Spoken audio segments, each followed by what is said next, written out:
very warm welcome to yet another interesting edition of the program CAC Weekly, a weekly program that keeps you abreast on the activities and the achievement of the Corporate Affairs Commission. I am Amina Jibril. Coming up on the program, CAC wins MSME Awards 2022.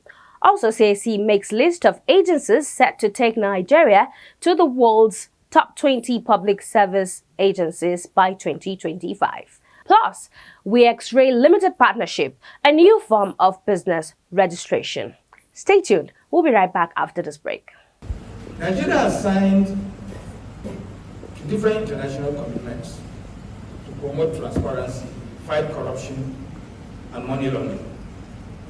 Two of these international bodies of note are the Open Government Partnership and the Extractive Industry Transparency Initiative. We have a local office of the native in Nigeria, which focuses on the extractive sector.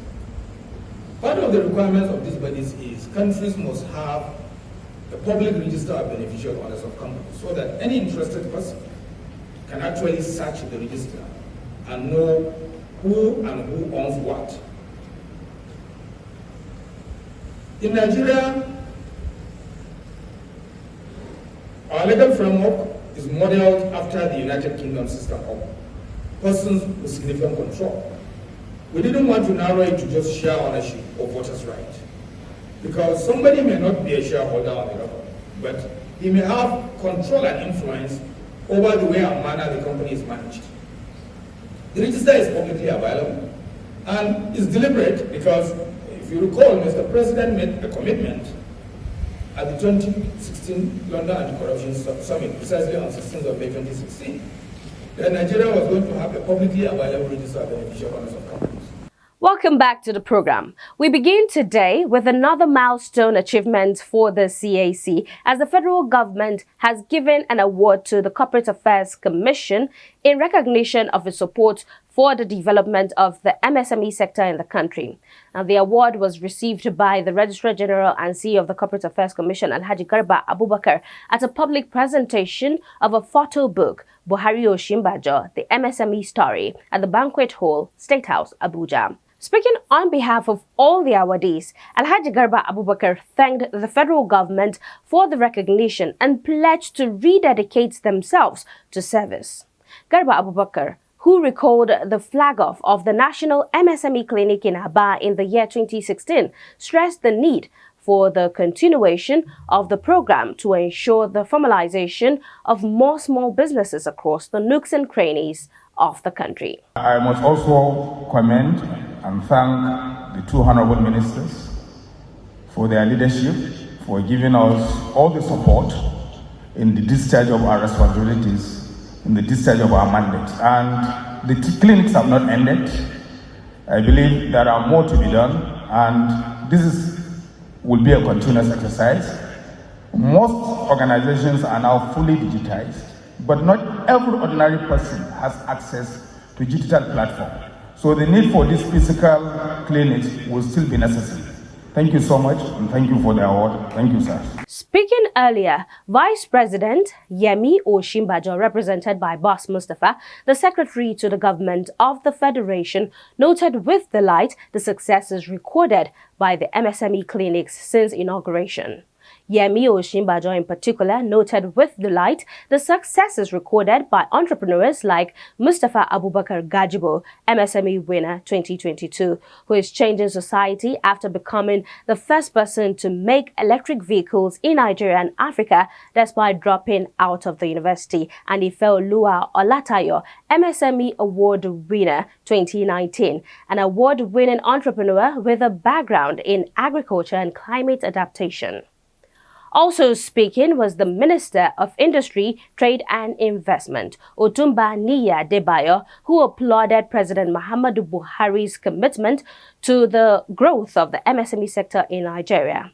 In her remarks, the Minister of State, Industry, Trade and Investment, Ambassador Mariam Yelwaji Katagum, who reviewed the book, noted with satisfaction that the present administration's tremendous achievements in growing the sector were being documented in style. Other speakers at the event included the United Nations Deputy Secretary General Amina Mohammed, Kano State Governor Abdullahi Umar Ganduje, Nexim Bank Managing Director Abba Bello, and the Chief Launcher and Chairman of the BOA Group, Abdul Samad Isiaka Rabiu, who was represented by Dr. Aliyu Idi Hong, a former Minister of Industry, Trade and Investment. Now, CAC Weekly records that on October 19, 2019, the CAC began free registration of 25,000 business names supported by the federal government as part of the federal government's post-COVID-19 pandemic survival intervention to support micro and small businesses to formalize their businesses. Under the arrangement, President Muhammadu Buhari approved the free registration of 6,606 business names in each of the 34 states, while Abia, Lagos, and Kano had 7,906, 9,084, and 8,406, respectively.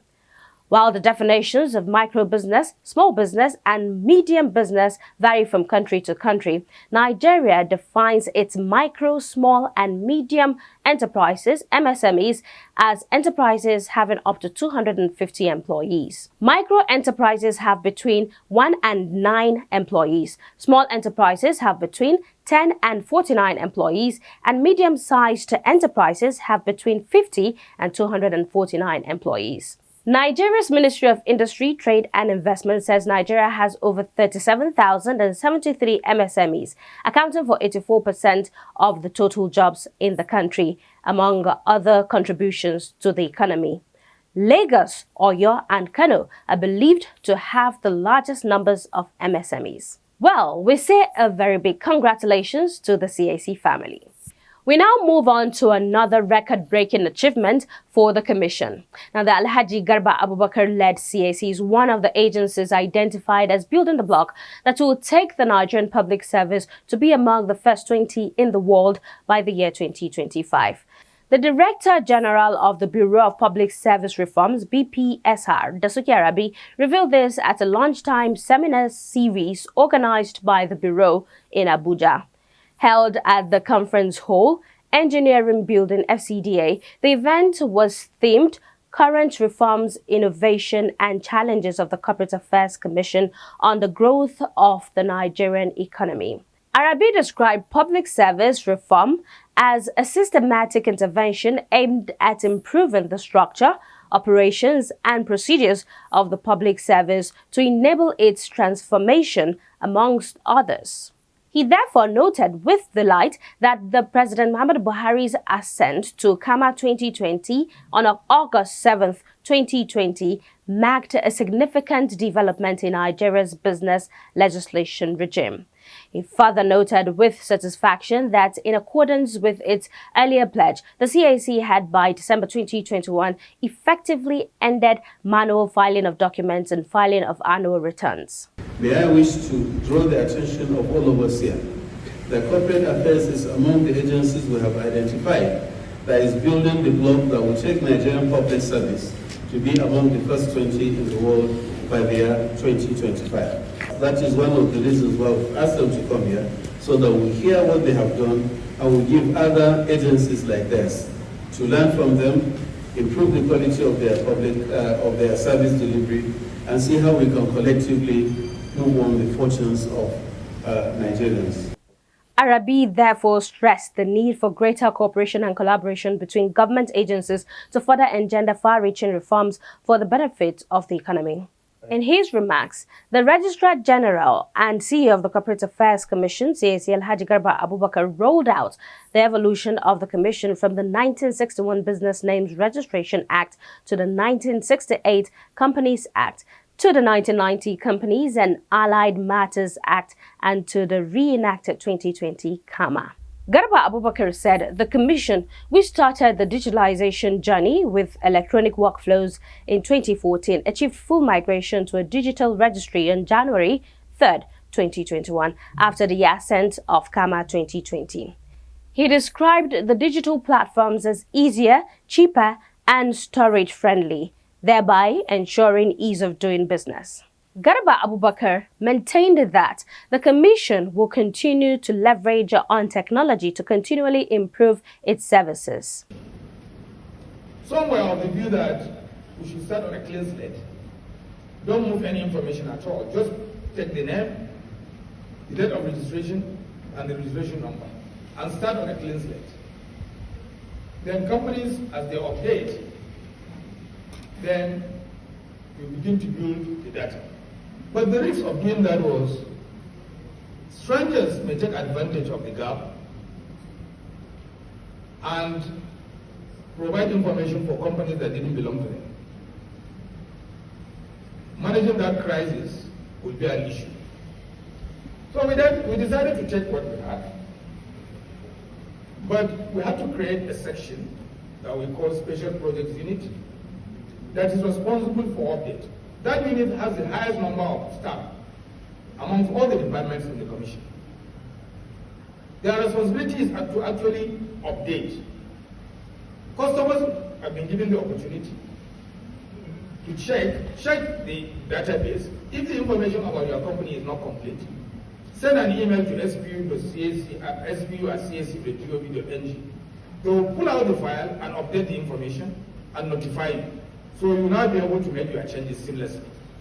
And that has been working, although because of the enormity of requests, the unit is overwhelmed, but we are adding more resources. Speaking on the Commission's challenges, the CAC scribe stressed that paucity of funds was a major threat to the survival of its digitalization.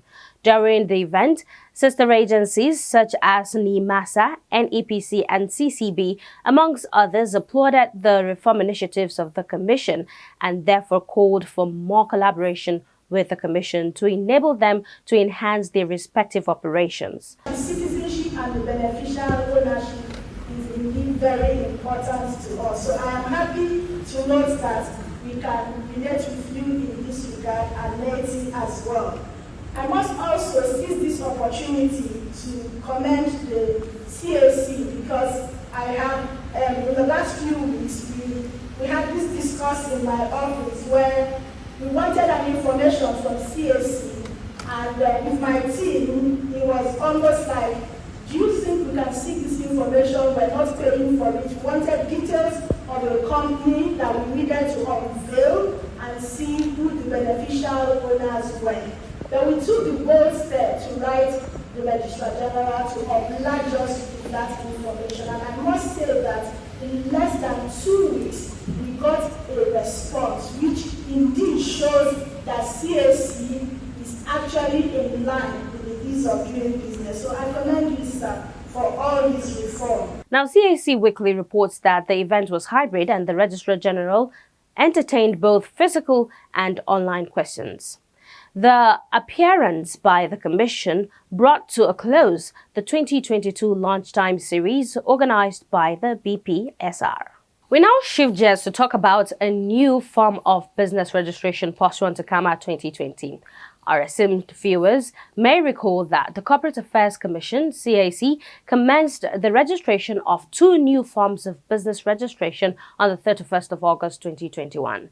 The development followed the successful deployment of the online application for limited liability partnerships, LLPs, and limited partnerships, LPs. The Registrar General of the Corporate Affairs Commission, Alhaji Garba Abubakar, had earlier informed us that the LLP is a partnership arrangement with legal personality separate from the partners, and added that the liabilities of the partners of an LLP were limited to the amount agreed to be contributed or outstanding in the event of winding up. The Registrar General said an LLP shall have at least 2 designated partners who will be responsible for compliance with the requirement of the Act by the LLP.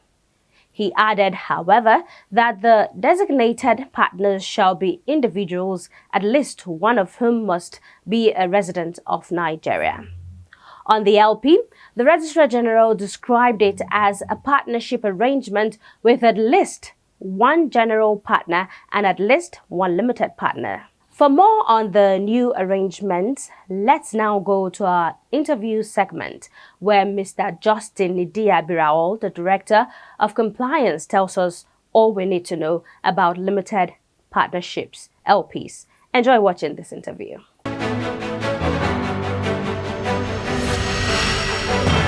Mr. Justin Idiabero, Director, Compliance, Corporate Affairs Commission. Good to have you on the program again, sir. Thank you for having me. All right.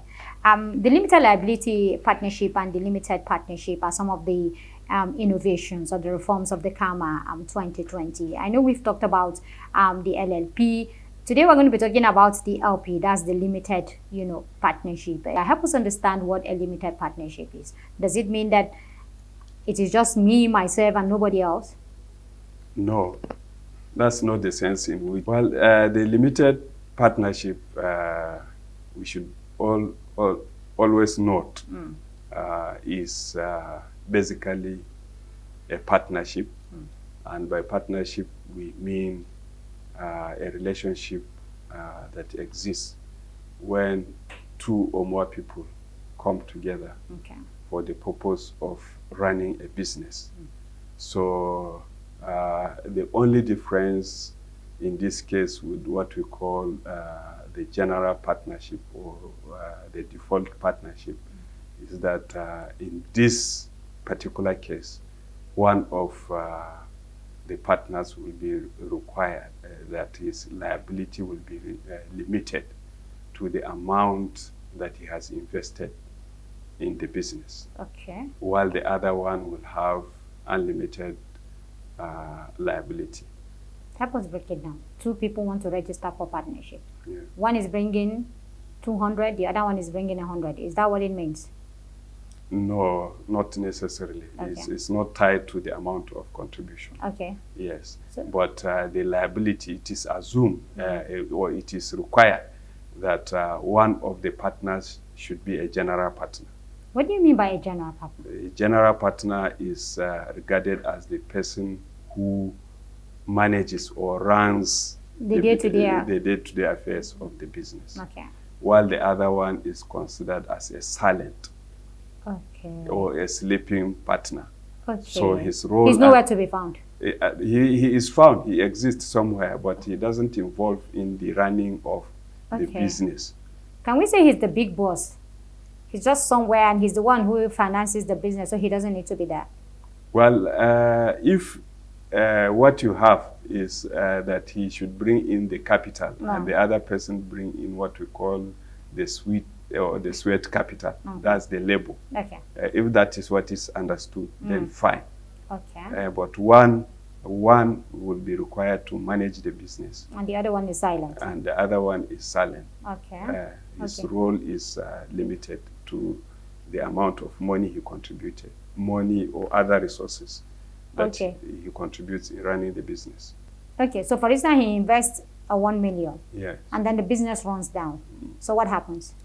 What it means is that he will not be required maybe to bring in money over and above the 1 million to pay the debts and liability of the business.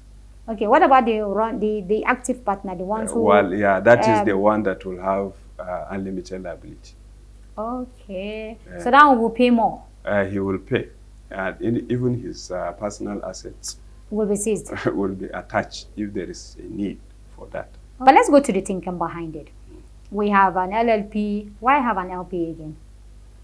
Well, basically, it's to give the members of the public several options from which to choose from.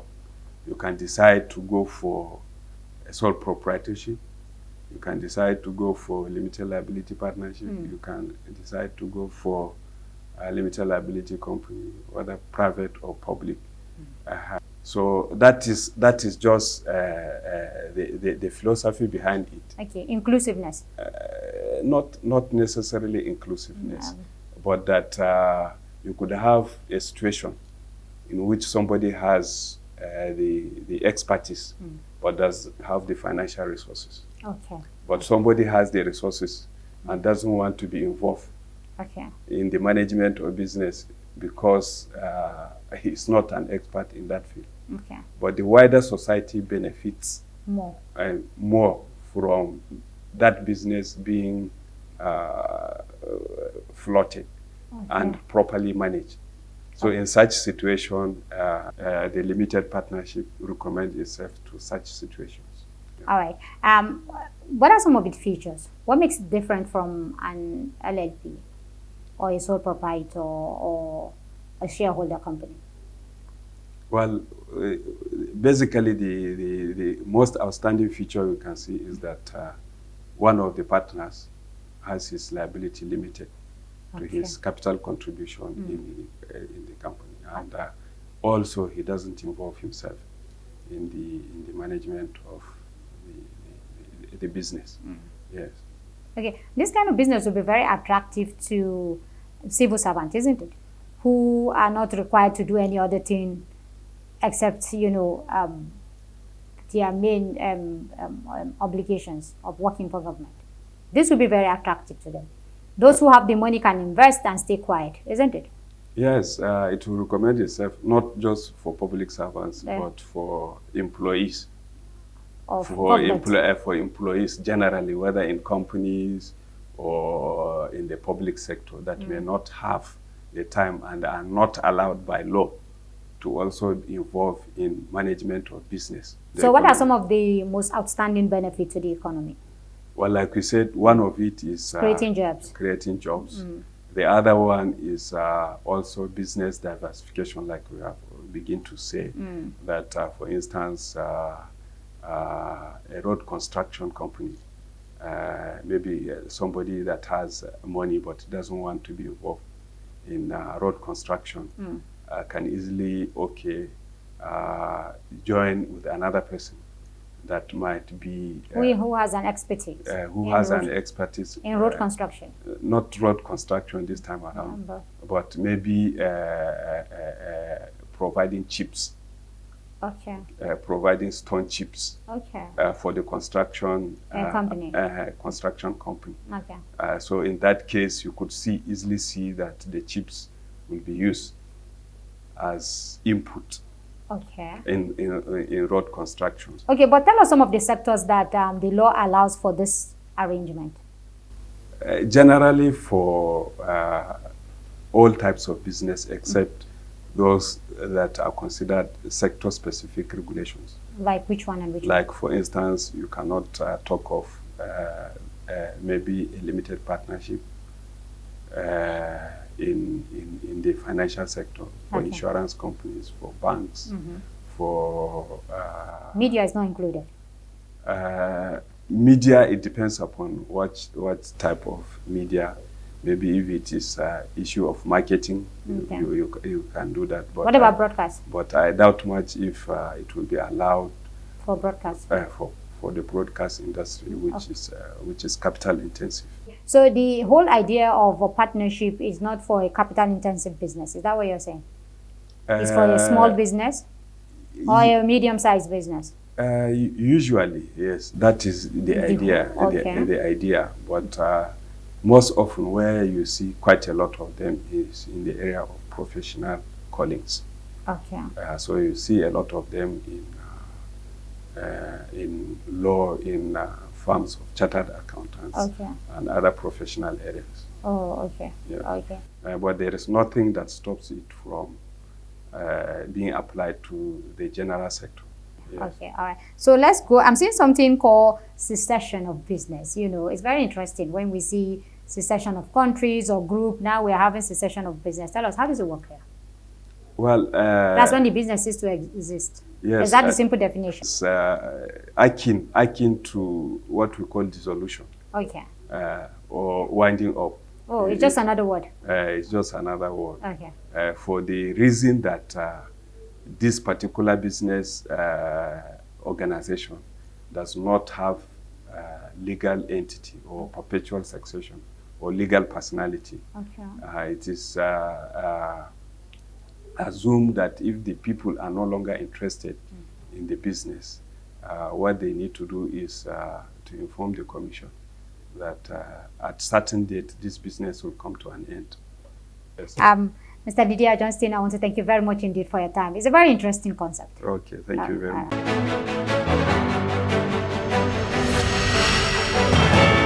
And that does it for this week's edition of the program CAC Weekly. We do hope you enjoyed watching. Remember, for comments and inquiries, you can please take advantage of our social media handles and our helplines. On Twitter, it is at CAC Nigeria 1. On Instagram and Facebook, it is Corporate Affairs Commission. Our email is cservice@cac.gov.ng. You could visit our website on www.cac.gov.ng. And our helplines are on the numbers 081-822-99016 or 081-822-98971, 090-874-01598 or 090-874-01599 and 090-874-01600. Do join us next week for yet another interesting edition of the program. Same time, same station. I am Amina Jibril, saying bye for now.